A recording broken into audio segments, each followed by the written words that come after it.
در هر جایی که هستن امیدوارم که قدر و منزلت معلمان و آموزگاران خودشون رو به جای بیارن. به بازی پرسپولیس و سپاهان میریم و حالا همه آماده برای زدن توپ به سمت دروازه. ضربه سر، حالا از این ور شوت، اصلا شوت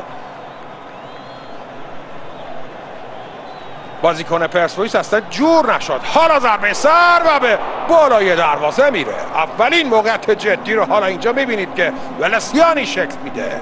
پاهای بازیکنان رو قفل کرده، باید راحت بشن، باید تخلیه بشن بازیکنان و بتونن بازی خودشون رو انجام بدن.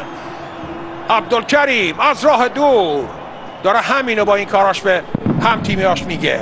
با 54 امتیاز در صدر پرسپولیس بدون احتساب امتیاز این مسابقه 52 امتیازیه. سپاهان هم 45 امتیازیه. یه پاس خوب، فرصت برای رضاییان، ضربه رو میزنه و علیرضا بیناموند تن به کرنر میده. ترابی به سمت دروازه، یه دریبل، یه ضربه، یه فرصت و توپ از بالای دروازه به بیرون میره. از اینجا حرکت مهدی شروع شد. 1-2 قشنگ او و این ضربه که باید روی زمین میزد.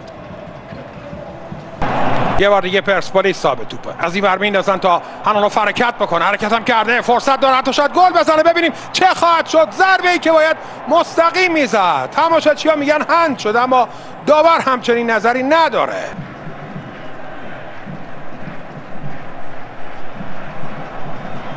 شوت از راه دور، فرصت برای پرسپولیس و برای ضربه‌ای که چیزی نمونده بود کنانی زادگان به گل بنشونه. باز هم روی دروازه، باز هم برگشت.